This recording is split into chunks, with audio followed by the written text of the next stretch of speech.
వాక్యంలోకి వెళ్దాం. నిజంగా దేవుడు ఒక అద్భుతమైన మాటల చేత ప్రభు మనల్ని నింపబోతున్నాడు. ప్రతి బుధవారము 11 గంటలకు స్త్రీల మీటింగ్ ఉంటుంది. మీకు అది చాలామంది తెలుసు. తెలియని వారికి కూడా మీరు తెలియజేయవలసిందిగా ప్రభు పెట్ట కోరుతున్నాను. నిజంగా ప్రభు యొక్క బలమైన సన్నిధి అంత మాత్రమే కాదు, అనేక సాక్ష్యాలు బిడ్డల జీవితంలో ఎన్నో సాక్ష్యాలు విన్నాం. నిజంగా ఆ సాక్ష్యాలు విన్నప్పుడు నిజంగా దేవుడు సజీవుడని మనం తెలుసుకోవచ్చు. సాక్ష్యాలు ఎందుకు చెప్పిస్తామో తెలుసా? దేవుడు సజీవుడని తెలుసుకోవడానికి. ఆయన ఉన్నాడు కాబట్టే మన జీవితంలో దేవుడు సాక్ష్య రూపంలో పంచుకోవడానికి ప్రభు కృప చూపిస్తుంది. అందుని బట్టి మనం ఏం చేయాలి? దేవుణ్ణి ఘనపరచాలి. హల్లెలూయా. ఎంతమంది సంతోషంగా ఉన్నారు? చేతుల పైకి ఎత్తండి. హల్లెలూయా. నిజంగా దేవుడు అద్భుతమైన సన్నిధి ప్రభు మనకిచ్చాడు. ఆ సంతోషాన్ని అనుభవించడానికి ప్రభు చక్కటి అవకాశాన్ని మనకిచ్చాడు. హల్లెలూయా. కాబట్టి దేనికి మహిమ కలుగునుగాక. దేనికి మహిమ కలుగునుగాక. ఈరోజు అంశం చూడండి, దేవుని వాక్యంలో నుంచి మత్తయి సువార్త 2వ అధ్యాయము 2వ వచనం. Matthew chapter 2 verse 2. మత్తయి సువార్త, gospel of Matthew chapter 2 verse 2. యూదుల రాజుగా పుట్టినవాడు ఎక్కడున్నాడు? తూర్పు దిక్కున మేము ఆయన నక్షత్రము చూచి ఆయనను పూజింపవచ్చితమని చెప్పిరి. ఈ మాటని ధ్యానిస్తున్నప్పుడు ఇది ఏం నెల? డిసెంబర్ నెల, క్రిస్మస్ మాసం కదా. ఈ నెల అంటే చాలామందికి ఇష్టం, ఎందుకంటే క్రీస్తు జన్మించాడు కదా. క్రిస్మస్ అనగా అందరికి సంతోషం. క్రిస్మస్ అనగా ఏంటి అంటే యేసయ్యని ఆరాధించడమే క్రిస్మస్. నిజమైన క్రిస్మస్ ఏంటి? దేవుణ్ణి ఆరాధించడమే క్రిస్మస్. కాబట్టి నిజంగా ఈ క్రిస్మస్ మాసంలో అనేక చోట్ల క్రిస్మస్ ఫంక్షన్స్, సెమీ క్రిస్మస్, లేకపోతే సపోజ్ క్రిస్మస్, ఇవన్నీ జరుగుతున్నాయి. దానికి కారణం ఏంటంటే యేసు ప్రభు లోక రక్షకుడుగా ఈ లోకంలో జన్మించాడు కాబట్టి అందరూ చాలా సంతోషంగా ఉన్నారు కదా. డిసెంబర్ 20వ తారీఖునే పుట్టాడు అన్నది మనకు అంత తెలీదు, కానీ నిజానికి యేసు ప్రభు వారు మాత్రం పుట్టాడు కదా. కాబట్టి అందును బట్టి మనం ఏం చేసుకోవాలి? సెలబ్రేట్ చేసుకుంటున్నాం. అందును బట్టి లోక రక్షకుడుగా లోకాన్ని రక్షించడానికి యేసు ప్రభు పుట్టాడు కాబట్టి మనం అందరం ఏం చేసి సంతోషంతో సెలబ్రేట్ చేసుకుంటున్నాం. సంతోషంతో మనకున్న, ఒకవేళ మన కుటుంబంలో కానీ మనకు ఏదైనా బాధలు ఉంటే ఇక్కడికి ఈ మాటలు విన్నప్పుడు, దేవుని మాటలు విన్నప్పుడు, యేసయ్య మాటలు విన్నప్పుడు నిజంగా మన సంతోషం కదా, సమాధానం. ఎన్ని భయంకరమైన పరిస్థితులు వచ్చినా, ఎన్ని భయంకరమైన సమస్యలతో లేకపోతే భయంకర పరిస్థితులు వచ్చినా అవన్నీ కూడా ఏమవుతుందో తెలుసు, అవన్నీ కూడా దేవుడు తీసివేస్తాడు. నిజంగా ఈ క్రిస్మస్ మాసంలో ప్రభు మన జీవితం ఎన్నో మాటలు, పరిశుద్ధాత్ముడు ఎన్నో మాటల ద్వారా మనతో మాట్లాడబోతున్నాడు. నిజంగా ఇందాక మనం చదువుకున్న మత్తయి సువార్త 2వ అధ్యాయము, నేను ఒకసారి చదువుతాను, దయచేసి గమనించండి. 2వ అధ్యాయము 2వ వచనం. యూదుల రాజుగా పుట్టిన వాడెక్కడ నున్నాడు? తూర్పు దిక్కున మేము ఆయన నక్షత్రము చూసి ఆయనను పూజింపవచ్చితమని చెప్పిరి. హల్లెలూయా, హల్లెలూయా. ఇక్కడ అంశం ఏంటంటే యూదుల రాజుగా పుట్టిన వాడెక్కడ ఉన్నాడు? క్వశ్చన్ మార్క్ పెట్టుకోండి. యూదుల రాజుగా పుట్టిన వాడు ఎక్కడ? Question mark. ఇదే అంశం ఈరోజు. ఇదొక ప్రశ్న కదా, ప్రశ్న కనబడుతుంది. ఇది ఎవరు చెప్పారు? మనం చూస్తే చూడండి, 2వ అధ్యాయం 1వ వచనం చూడండి. 2వ అధ్యాయం 1వ వచనం. రాజైన హేరోదు దినముల యందు యూదయా దేశపు బెత్లెహేములో యేసు పుట్టిన పిమ్మట ఇదిగో తూర్పు దేశపు జ్ఞానులు యెరూషలేమునకు వచ్చి యూదుల రాజుగా పుట్టిన వాడు ఎక్కడ ఉన్నాడు? తూర్పు దిక్కున మేము ఆయన నక్షత్రము చూచి ఆయనను పూజింపవచ్చితిమని చెప్పిరి. హల్లెలూయా. రాజైన హేరోదు ఏం చేస్తున్నాడు? ఆ దినాలలో అక్కడ రాజు దగ్గరికి ఎవరు వచ్చారంట? జ్ఞానులు.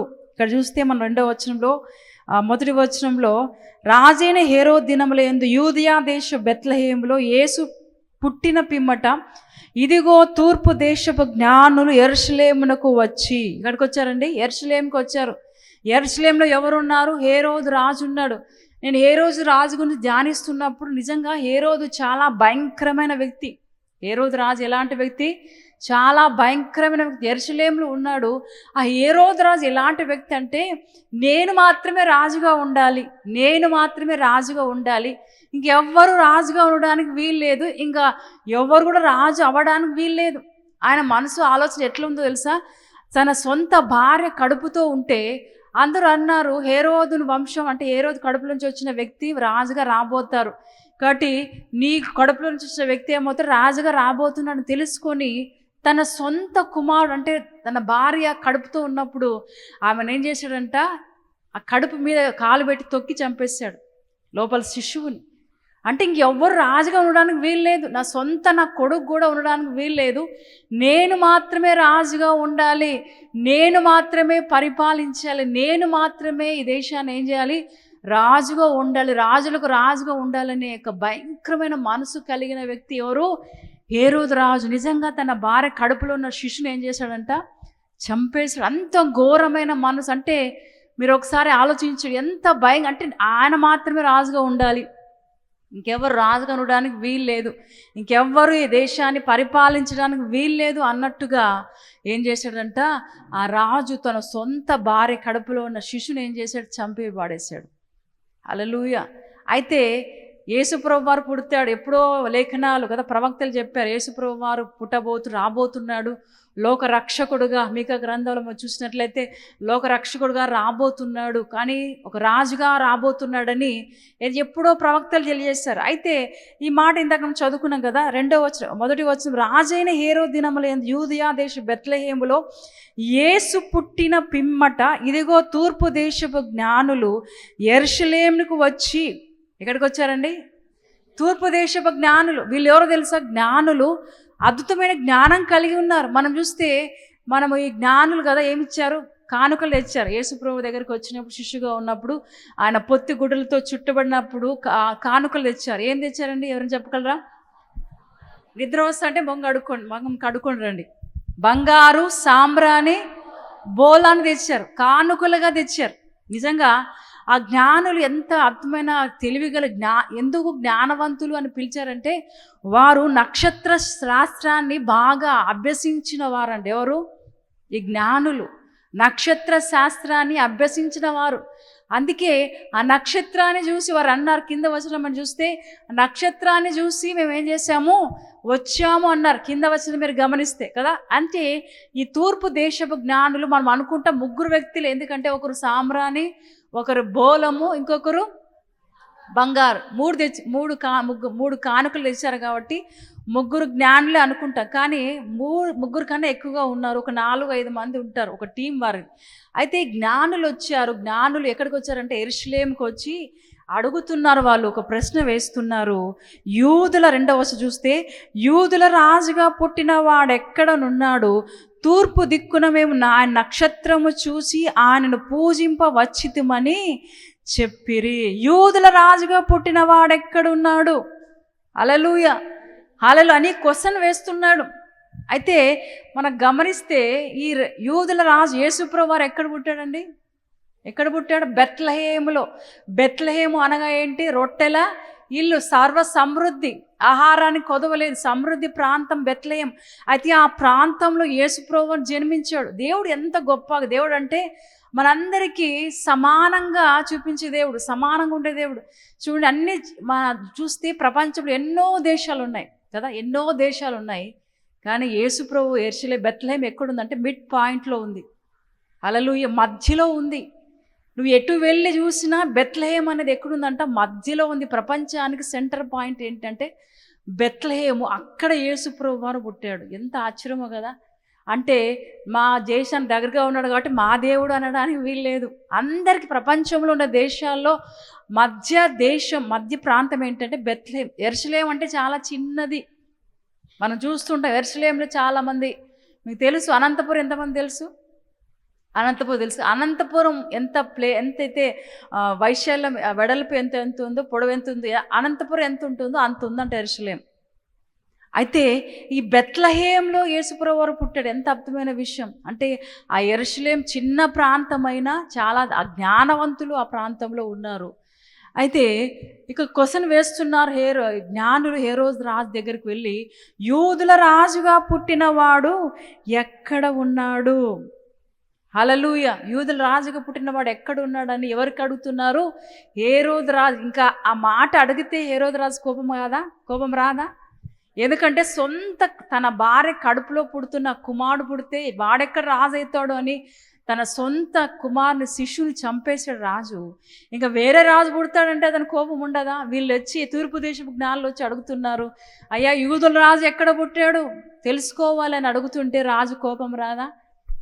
కోపం వచ్చింది. కానీ మన కింద వచనాల్లో మనం చూస్తే చూడండి, 3వ వచనం, హేరోదు రాజు ఈ సంగతి వినినప్పుడు అతడును అతనితో కూడా యెరూషలేము వారందరూ కలవరపడి కాబట్టి రాజు ప్రధాన యాజకులను ప్రజల్లో నుండి శాస్త్రులను అందరినీ సమకూర్చి క్రీస్తు ఎక్కడ పుట్టునని వారిని అడిగెను. అందుకు వారు యూదయ బెత్లెహేములోనే ఏలైనగా యూదయ దేశ బెత్లెహేమా నువ్వు యూదా ప్రధానులో ఎంత మాత్రమును అల్పమైన దానవి కావు. ఇశ్రాయేలును నా ప్రజలను పరిపాలించు అధిపతి నీలో నుండి వచ్చును అని ప్రవక్త ద్వారా వ్రాయబడి ఉన్నది అని. హల్లెలూయా. హేరోదు రాజుగా భయపడ్డాడు, కలవరపడ్డాడు. ఎందుకంటే రాజులకు రాజుగా రాజు రాబోతున్నాడు, జన్మించబోతున్నాడు. కాబట్టి కలవరపడ్డాడు. ఎవరంట? హేరోదు రాజు. అంత మాత్రమే కాదు, ఇక్కడ అంటే హేరోదు రాజు సంగతి విన్నప్పుడు అతడును అతనితో కూడా యెరూషలేం వారందరూ కలవరపడిరి. లోక రక్షకుడు రాబోతున్నాడు, రాజులకు రాజుగా రాబోతున్నాడు, సృష్టినంతా కలగజేయబోతున్నాడు, సృష్టినంతా మాట చేత కలగజేసిన రాజు రాబోతున్నాడు, లోక రక్షకుడుగా రాబోతున్నాడు. కాబట్టి ఈ మాట వినగానే హేరోదు రాజు కలవరపడ్డాడు. ప్రియదేని బిడ్డ, భయం వేసింది. హల్లెలూయా. ఇప్పుడు చూడండి, మనము ఏదన్నా పని చేస్తున్నాం అనుకోండి, ఒక జాబ్ చేస్తున్నాం అనుకోండి, జాబ్ చేస్తున్న అందరూ ఉంటారు. సడన్గా ఇన్స్పెక్షన్ అంటే ఏం చేస్తారు? అందరూ ఇన్స్పెక్షన్ వస్తే అన్ని చెక్ చేస్తామంటే ఏం చేస్తారు? మొత్తం అందరూ భయపడతారు. ఎందుకు? ఇన్స్పెక్షన్ చేస్తే ఒకటి తప్పు కనబడితే మళ్ళీ ఏం చేస్తారు? సస్పెండ్ చేస్తారు, లేకపోతే శిక్ష వేసి పనిష్మెంట్ చేస్తారని భయపడతారు. ఇక్కడ కూడా యేసుప్రభు రాబోతున్నాడు, లోకరక్షకుడు పుట్టబోతున్నాడు. లోకంలో ఉన్న పాపులను, లేకపోతే ఈ లోకంలో ఉన్న పాపులంతటిని రక్షించడానికి యేసుప్రభు రాబోతున్నాడు అన్న మాట తెలుసుకొని గానే హేరోదు రాజు ఏమాడంటే కలవరం స్టార్ట్ అయింది. ప్రియదేని బిడ్డ, హల్లెలూయా. మనం ఇంట్లో పిల్లల్ని వదిలేసి వెళ్తాం. వెళ్ళిన తర్వాత మీరు ఉండండి, సాయంకాలం వస్తాము, జాగ్రత్తగా ఉండండి, ఏ పనులు చేయకుండా కదా. స్త్రీలుగా మనమే చెప్తుంటాం పిల్లలతో. మనం వెళ్ళిపోయిన తర్వాత వాళ్ళు ఏం చేస్తారంటే వారికి ఇష్టం వచ్చినట్లు ఎంజాయ్ చేస్తారు. ఇళ్ళల్లో టీవీలు చూసుకుంటూ అది ఇక్కడ పడేసి ఇది అక్కడ అన్నీ వాళ్ళు ఏం చేస్తారు? ఎట్లా అంటే అట్లా వాళ్ళు సాయంకాలం వస్తారు అనే లోపల ఏం చేస్తారు? ఎంత జాగ్రత్త అంటే ఇంకా మమ్మీ డాడీ వస్తారు కాబట్టి మేము ఆ పనులు ఎక్కడ వస్తువులు అక్కడ పెట్టాలి, ఇంకా కామ్గా కూర్చొని ఏం చేస్తారు? బుక్కులు పట్టుకుంటారు. మా శామ్యుల్ కూడా అంతే, మేము వస్తా అన్నాము అని తెలియగానే వాడు ఏం చేసి బుక్కులు పట్టుకుంటాడు. అంతవరకు బుక్కులు పట్టుకోడు, చదువుకోడు. హల్లెలూయా. ఇక్కడ కూడా అంతే, లోక రక్షకుడుగా రాబోతున్నాడు, రాజులకు రాజుగా రాబోతున్నాడు అన్న విషయం తెలియగానే హేరోదు హృదయంలో కలవరపడ్డాడు. అమ్మో, ఇక ఆయన వస్తే నేను ఇంకా నా పదవి ఏమైపోతుందో, నా పొజిషన్ ఏమైపోతుందో, నాకున్న పరిస్థితి, ఈ రాజరికం ఏం కోల్పోతానేమో, అప్పుడు నన్ను ఎవరు పట్టించుకోరు, నన్ను ఎవరు చూడరన్న కలవరంతో ఏం చేశాడంట? అందరిని పంపించాడు. అసలు ఆ యూదుల రాజు ఎక్కడ పుట్టబోతున్నాడు? ఒక క్వశ్చన్ ఉంది ఆయన హృదయంలో. తూర్పు దేశపు జ్ఞానులు అడుగుతున్నారు, యూదుల రాజుగా పుట్టిన వాడు ఎక్కడ ఉన్నాడు అని. వీళ్ళు ఏం చేశారు? తూర్పు దేశపు జ్ఞానులు అడిగినప్పుడు ఇక్కడ హేరోదు రాజు అడుగుతున్నాడు వారితో. చూడండి 3వ వచనం, హేరోదు రాజు ఈ సంగతి విన్నప్పుడు అతడును అతనితో కూడా యెరూషలేము వారందరూ కలవరపడిరి. కాబట్టి రాజు ప్రధాన యాజకులను ప్రజలను శాస్త్రులను అందరినీ సమకూర్చి సమకూర్చి ఎక్కడ పుట్టునని వారిని అడిగాను. క్రీస్తు ఎక్కడ పుట్టునని వారిని అడిగాను. ఇంకా కలవరం, ఒకటే కలవరం. ఎందుకంటే రాజులు, యూదుల రాజు ఎక్కడ పుట్టబోతున్నాడు, అందరిని గ్యాదర్ చేస్తున్నాడు. అందరినీ శాస్త్రులను, ప్రధాన యాజకులు అందరిని పిలిపించి ఏం చేసి క్రీస్తు ఎక్కడ పుట్టబోతున్నాడు అన్న అడుగుతుంటే వారు అంటున్నారు, యూదయ బెత్లెహేములోనే యేసు ప్రభువారు జన్మించబోతున్నాడు. ఎందుకంటే ఎప్పుడో ఏం చేశాడంట, ప్రవక్త ఏం చేశాడు ఎప్పుడో లేఖనాల్లో చెప్పేశాడు, యూదుల రాజుగా బెత్లెహేములో. ఇంకా చూడండి కింద, యూదా దేశ బెత్లెహేమ, నీవు యూదా ప్రధానులో ఎంత మాత్రమును అల్పమైన విధానము కావు. ఇజ్రాయేలు నా ప్రజలను పరిపాలించి ఆయన నీలో నుండి వచ్చును అని ప్రవక్త ద్వారా వ్రాయబడి ఉన్నదనిరి. కింద 6వ వచనం చూడండి, 6వ వచనం, కలవరపడ్డాడు ఎవరు? హేరోదు రాజు. అందరినీ పిలిపించి ఆ క్రీస్తు ఎక్కడ పుట్టబోతున్నాడు, ఎక్కడ జన్మించబోతున్నాడు కలవరంతో అందరినీ పిలిచి ఏం చేసి ఎంక్వైరీ చేస్తున్నాడు, ఎక్కడ పుడతాడు. వెంటనే ఒకవేళ పుడితే ఆయన ఏం చేసేయాలి, చంపేసేయాలని ఎన్నో ఆలోచనలు. ఎందుకంటే ఒకవేళ ఆయన లోకరక్షకుడు పుడితే, యేసుప్రభువారు పుడితే నా పరిస్థితి ఏంటో అని భయంతో ఏం చేస్తున్నాడంట, కలవరపడబోతున్నాడు. చూడండి 6వ వచనం చూడండి, 6వ వచనం. అంతటా హేరోదు ఆ జ్ఞానులను రహస్యముగా పిలిపించి ఆ నక్షత్రము కనబడిన కాలము వారి చేత పరిష్కారముగా తెలుసుకొని మీరు వెళ్ళి ఆ శిశువు విషయమై జాగ్రత్తగా విచారించి తెలుసుకొనగానే నేను వచ్చి ఆయనను పూజించినట్లు నాకు వర్తమానం తెండని చెప్పి వారిని ఏం చేశాడంట, బెత్లెహేమునకు పంపిరి. హల్లెలూయా. నిజంగా అసలు ఎక్కడ పుడతాడు యూదులకు రాజు, ఆ క్రీస్తు ఎక్కడ జన్మిస్తాడంటే బెత్లెహేములోని కన్ఫామ్ అయిపోయింది. సో రాజు ఏం చేస్తాడు, హేరోదు రాజు కొంతమందిని పంపించాడు, అని ఎక్కడ పుడతాడు తెలుసుకుని నాకు సమాచారాన్ని మెసేజ్ పాస్ చేయండి, ఒక వర్తమానం పంపించి నేను కూడా అతన్ని పూజించాలి. హల్లెలూయా. ఏమంటున్నాడు, నేను కూడా అతన్ని పూజించినట్లు నాకు వర్తమానం తెండని చెప్పి వారిని బెత్లెహేమునకు పంపెను. 9వ వచనం చూడండి, 9వ వచనం. వారు రాజు మాట విని బయలుదేరిపోవుచుండగా ఇదిగో తూర్పు దేశమున వారు చూచిన నక్షత్రము ఆ శిశువు ఉండిన చోటికి మీదుగా వచ్చి నిలుచు వరకు వారికి ముందుగా నడిచెను. హల్లెలూయా. వీరికి ఈ జ్ఞానులకు దారి చూపించింది ఎవరు? నక్షత్రం. హల్లెలూయా. ఎంత అద్భుతమైన విషయం. నక్షత్రం ఏం చేసింది, దారి చూపించింది. ఈరోజు ప్రియమైన బిడ్డ, మనం కూడా విశ్వాసాలుగా క్రీస్తు నమ్ముకున్న బిడ్డలుగా మనం కూడా స్టార్స్ నక్షత్రాలం. ఎందుకో తెలుసా, అనేకులకు దారి చూపించే నక్షత్రాలం, అనేకులకు మార్గాన్ని చూపించే నక్షత్రం. We are stars. మనం ఎవరంట, నక్షత్రాలు. దారి చూపించే మామూలు నక్షత్రాలు కాదు. మనం పెడుతూ ఉంటాం ఇండ్ల పైన స్టార్ పెట్టుకుంటాం. ఎంతమంది పెట్టుకుంటారు? చేతులు ఎత్తండి. స్టార్లు ఎంతమంది పెట్టుకుంటారు? నిజమే, పెట్టుకోవాలి, మంచిదే. అలా ఎందుకు పెట్టుకోవాలి తెలుసా, వీరు కూడా క్రిస్టియన్సే, క్రైస్తవులు అని ఇతరులు అన్ని చెప్పుకోవాలి. అలా ఎన్ని స్టార్లు కనబడితే అంత సంతోషం. కడప వెళ్ళే రూట్లో కడప వెళ్తూ ఉంటాం కదా, ప్రతిరోజు వెళ్తూ ఉంటాం. ఈ కడపలో ఎంటర్ అవగానే పెద్ద స్టార్, ఇంకెంత సంతోషం అనిపిస్తుందో. ఎందుకంటే ఇక్కడ ఏముంది, నక్షత్రం ఉంది. క్రైస్తవులు ఎక్కువగా ఉన్నారు ప్రతి ఇంట్లో. క్రిస్మస్ సీజన్లో మొత్తం ఈ నెలంతా అందరి ఇంటి పైన ఏముందంటే స్టార్స్ కనబడుతుంటాయి. ఆ నక్షత్రాలు వెలుగుతూ ఉంటాయి. నిజంగా అవి చూసినప్పుడు ఇంతమంది క్రైస్తవులు ఉన్నారా అని చాలా సంతోషం అనిపిస్తుంది. ప్రియత, నిజంగా మనమందరూ ఎవరు తెలుసు, నక్షత్రం. ఇక్కడ ఒక నక్షత్రము పుట్టింది. దేనికోసం అంటే ఆ జ్ఞానులకు దారి చూపించడానికి నక్షత్రం పుట్టింది. ఆ నక్షత్రాన్ని చూసి వాళ్ళు ఏం చేశారంట, ఎక్కడైతే శిశువు ఉన్నాడో, బాలయేసు ఉన్నాడో ఆ ప్రాంతానికి వెళ్ళి అక్కడ నిలబడిపోయింది నక్షత్రం. హల్లెలూయా. ఎంత అద్భుతమైన నక్షత్రం కదా. ఈరోజు మనం కూడా స్టార్స్ లాగా ఆ విధంగా నక్షత్రాలాగా ఉండాలి.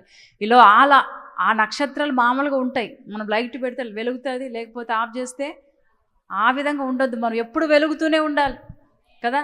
ఎప్పుడు ఒక నెలలో సంవత్సరంలో ఒక నెల రోజులు ఏం చేస్తారు, స్టార్స్ పెట్టుకుంటారు, లైటింగ్స్ పెట్టుకుంటారు, అన్నీ పెట్టుకుంటారు. నెల రోజులు మాత్రం. తర్వాత క్రిస్మస్ అయిపోగానే ఏమవుతారు, అన్నీ కూడా తీసి పడేస్తారు. ఆ లైటింగ్స్, స్టార్స్, డెకరేషన్ అన్నీ తీసి పడేస్తారు. కానీ మనం ఆ విధంగా ఉండడానికి వీల్లేదు. మనం నిరంతరం వెలుగుతూనే ఉండాలి. అలా నిరంతరము నక్షత్రాలాగా వెలుగుతూనే ఉండాలి. నిరంతరము అనేకులకు దారి చూపేవారిగా, అనేకులకు గమ్యాన్ని చేర్చేవారిగా మనం ఉండాలి. ప్రియదేని బిడ్డ, అలాంటి నక్షత్రాలాగా మనం ఉండాలి. హల్లెలూయా. నిజంగా ప్రియ సోదరి, ప్రభు రోజు మాట్లాడుతున్నాడు. నక్షత్రం ఏం చేసిందంట, ఎక్కడైతే శిశువు ఉన్నాడో, పొట్టి గుడ్డలతో చుట్టబడిన యేసయ్య శిశువు ఉన్నాడో ఆ ప్రాంతానికి వెళ్ళి ఆ నక్షత్రం ఏమైందంట, అక్కడ ఆగిపోయింది.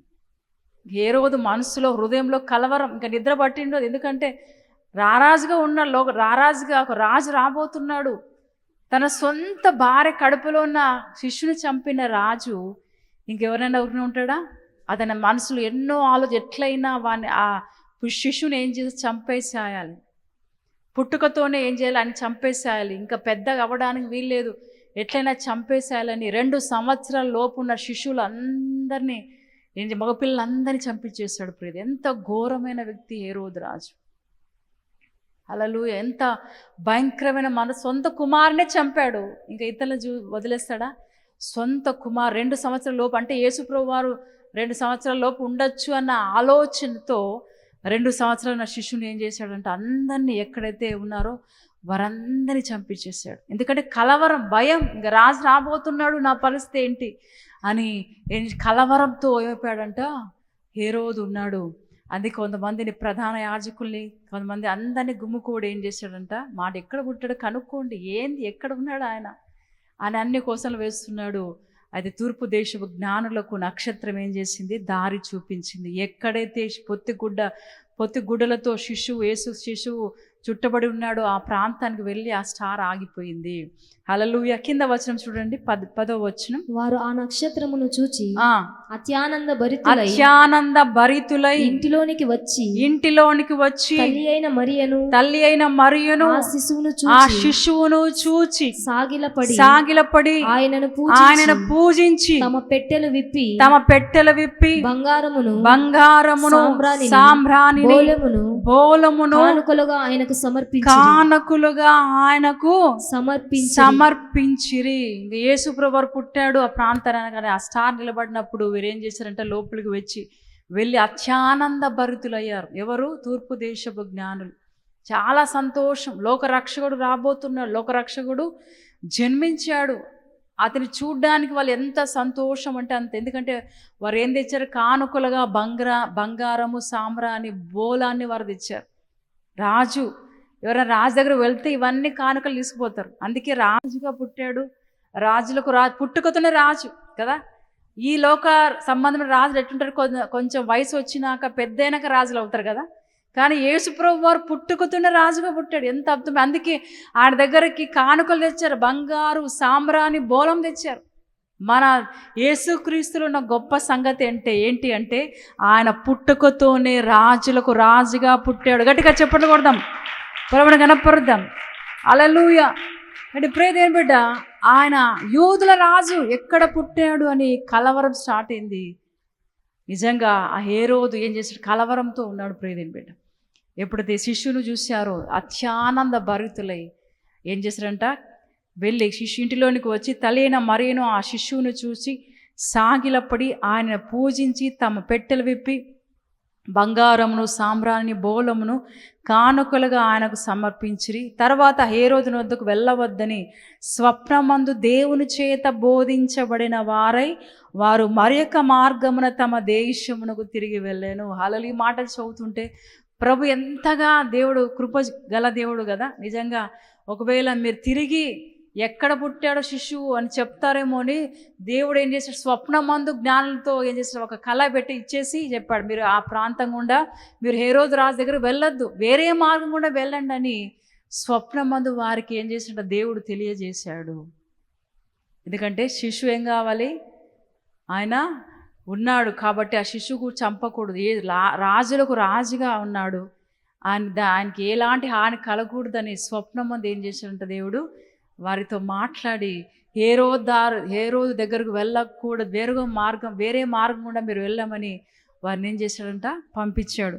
కింద వచ్చిన చూడండి. వారు వెళ్ళిన తర్వాత ఇదిగో ప్రభువు దూత స్వప్నమందు యోసేపునకు ప్రత్యక్షమై హేరోదును ఆ శిశువును సంహరింపవలనని ఆయనను వెదకబోచున్నాడు గనుక నీవు లేచి ఆ శిశువును ఆయన తల్లిని వెంటబెట్టుకొని ఐగుప్తునకు పారిపోయి నేను మీతో తెలియచెప్పు వరకు అక్కడనే ఉండుమని అతనితో చెప్పెను. ఇక్కడేమో జ్ఞానులకు స్వప్నము తెలియజేశాడు, మీరు హేరోదు రాజు దగ్గర వెళ్ళదు. ఎందుకంటే హేరోదు కలవరంతో ఉన్నాడు, ఎవరిని ఎట్లా ఏం చేస్తారో తెలియదు, ఎట్లయినా ఆ శిశువుని చంపేసేయాలి, యేసేని చంపేసేయాలని ఆ మనసు కలిగి ఉన్నాడు. కాబట్టి ఇంకేం చేశాడు తెలుసా, యేసేపుకు ఒక దర్శనం వచ్చింది. ఏం చేశాడంట, స్వప్నమందు యేసేపునకు ప్రత్యక్షమై ఆ హేరోదు ఆ శిశువుని చంపాలని ఉన్నాడు. కాబట్టి మీరు వెళ్ళి, యేసేపుకు దర్శనం వచ్చింది, స్వప్నంలో మాట్లాడుతున్నాడు, యేసేపు నువ్వు వెళ్ళి శిష్యును మరియను తీసుకొని ఎక్కడికి వెళ్ళమన్నాడు, ఐగుప్తుకు వెళ్ళమన్నాడు. ఎందుకంటే ఇక్కడ ఉంటే ఎట్లయినా హేరోదు రాజు బెత్లెహేంలో ఉన్నాడు, బెత్లెహేంలో జన్మించడం తెలుసుకుంటే ఖచ్చితంగా బెత్లెహేంలో ఉన్న శిశువుని చంపేస్తాడు, సంహరిస్తాడు అని దేవుడు ఏం చేసి తెలుసా, హేరోదుకు స్వప్నం ఇచ్చి ఏం చేసి మాట్లాడుతూ మీరు వెళ్ళొద్దు, మీరు ఏం చేయాలి, ఐగుప్తుకు వెళ్ళండి, ఈ బెత్లెహేంలో ఉండొద్దు, శిశువును తల్లి మరియను తీసుకొని ఐగుప్తుకు వెళ్ళండి అని స్వప్నమందు యోసేపుతో ప్రభు దూత ఏం చేశాడంట తెలియజేశాడు.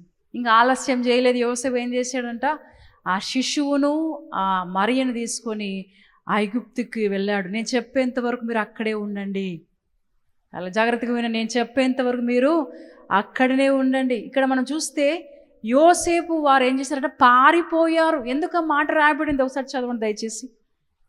12వ వచనం తరువాత 13వ వచనం. వారు వెళ్ళిన తరువాత ఇదిగో ప్రభువు దూత స్వప్నమందు యోసేపునకు ప్రత్యక్షమై హేరోదు ఆ శిశువును సంహరింపవలనని ఆయన వెదకబోచున్నాడు గనుక నీవు లేచి ఆ శిశువును ఆయన తల్లిని వెంటబెట్టుకొని ఐగుప్తునకు పారిపోయి. మాట చదివినప్పుడు ఎందుకు పారిపోవాలి, తప్పు చేశారు వారు? ఒకసారి ఆలోచించండి. ఈ మాటను ధ్యానిస్తుంటే వారు తప్పు ఏం చేశారు? లోక రక్షకుడు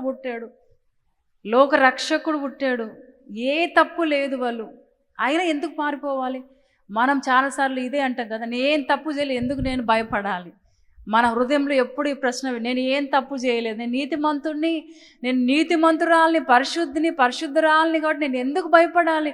వారిని చూసి ఎందుకు భయపడాలి? ఎన్నోసార్లు మన మనసులో మనం భయపడం. నేను తప్పు చేయలేదు కాబట్టి ఎవరికి నేను భయపడను, నేను తప్పు చేయలేదు కాబట్టి ఎవరి ముందు నేను తల వంచునని మాట్లాడుతుంటాం. నిజంగా దేవుడే చెప్పాడు పారిపోయండి. వాళ్ళు ఏం చేశారంట, పారిపోయారు. ఎక్కడికి పారిపోయారు? ఐగుప్తుకు పారిపోయారు. దేని వాక్యంలో ఒక మాట ఉంది, దుష్టులను చూసి ఏం కావాలంట, దూరంగా పారిపోవాలి. కొన్నిసార్లు నన్ను ఎవ్వరు ఏం చేయలేరు, పాపం నన్ను ఏం చేయలేదు, లేకపోతే ఏది నన్ను ఏం చేయ, నేను ఎందుకంటే నీతిమంతుణ్ణి, నేను ఏ తప్పు చేయలేదు కాబట్టి ఎవరు చూసి నేను పారిపోని అవసరం లేదు, ఎవరిని చూసి భయపడిన అవసరం లేదని మనం అట్లనే ఉంటాం. కానీ ఇక్కడ ప్రభు దూత ద్వారా వారు ఏమయ్యారంట, ఐగుప్తునకు పారిపోయారు. హల్లెలూయా. ఇంకో మాట అంటున్నాడు, నేను మీతో తెలియజెప్పు వరకు అక్కడనే ఉండునని అతనితో చెప్పి, నేను చెప్పేంతవరకు మీరు అక్కడే ఉండండి. అంటే ఇది చూస్తే యోసేపు మరియా మీరు చూస్తే ఎంత అద్భుతమైన కుటుంబం అంటే, దేవుని మాట మీద విశ్వాసం ఉంచిన వ్యక్తులు, దేవుని మాటకు లోబడిన వ్యక్తులు. ఆకాశమందు నీవు తప్ప నాకెవరున్నారయ్యా, ఈ లోకములో నీవుగాక వేరే